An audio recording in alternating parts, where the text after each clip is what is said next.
ನಾನು ನಿಜ ಶಾಕ್ ಆಗೋದೆ. ನನಗಂತೂ ಸೀರಿಯಸ್ಲಿ ಬೆಳಿಗ್ಗೆಯಿಂದ ನೋಡ್ತಾನೆ ಇದ್ದೀನಿ, ಅಷ್ಟೊಂದು ಮಾತಾಡ್ತಾ ಇದೆಯಲ್ಲ ನಿಮ್ ಹುಡುಗಿ ಜೊತೆ. ಆ ಬ್ಯಾಟ್ರಿ ನಾನು ಯಾವಾಗ್ಲೂ ಚಾರ್ಜ್ ಹಾಕುದೇ ನೋಡಿಲ್ವಲ್ಲ, ಅದ್ ಹೆಂಗೋ ಬರ್ತದೆ? ಅಮ್ಮ, ಇದು ಓಪೋ F31. ಇದು ಬ್ಯಾಟ್ರಿಲಿ ನನ್ನನ್ನೇ ಮೀರ್ಸುತ್ತೆ. ಫೋನ್ ನ ಒಂದ್ಸಲ ಚಾರ್ಜ್ ಮಾಡಿದ್ರೆ ಲಾಂಗ್ ಟೈಮ್ ಚಾರ್ಜಿಂಗ್ ಬರುತ್ತೆ. ಜೊತೆಗೆ ಈ ಫೋನ್ ಇಂದ ನಿನ್ ಫೋನ್ ಕೂಡ ಚಾರ್ಜ್ ಮಾಡಬಹುದು. ಅಪ್ಪ, ನನ್ ಮಗ ಎಷ್ಟು ಸ್ಮಾರ್ಟ್ ಆಗ್ಬಿಟ್ಟವನೆ. ಹಲೋ, ಹಾ ಹಾ, ಈ ಬ್ಯಾಂಕ್ನವ್ರು 16 ಸಲ ಫೋನ್ ಮಾಡ್ತಾರೆ. ನನ್ನ ಫೋನಲ್ಲಿ ಈ ತರ ಸ್ಪ್ಯಾಮ್ ಕಾಲ್ಸ್ ಎಲ್ಲ ಬರಲ್ಲ. ಎಸ್ಪೆಷಲಿ ನನ್ನ ಫೋನಲ್ಲಿ ಓ ಡೈಲರ್ ಇದೆ.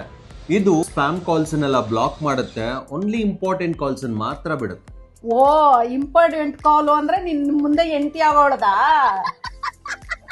ಮನು, ನಿಂಗೊಂದ್ ವಿಷಯ ಗೊತ್ತಾ? ಪಕ್ಕದ ಮನೆಯೊಳ್ದು ಫೋನ್ ಕಳ್ದೋಗ್ಬಿಟ್ಟೈತೆ. ಅಯ್ಯೋ, ತುಂಬಾ ಬೇಜಾರಾಗ್ಬಿಟ್ಟವ್ರೆ ಕಣೋ. ನೀನ್ ಫೋನ್ ಹುಷಾರು. ಆಮ, ಹಂಗೇನಾದ್ರೂ ಕಳ್ದೋದ್ರೆ ನನ್ನ ಮೊಬೈಲ್ ನಲ್ಲಿ ಓಲ್ ಹಾಕಿದೆ, ಡೇಟಾ ಸೇಫ್ ಆಗಿರುತ್ತೆ. Long battery, reverse charging, spam free calls, phone privacy. Oppo F31 take care of everything.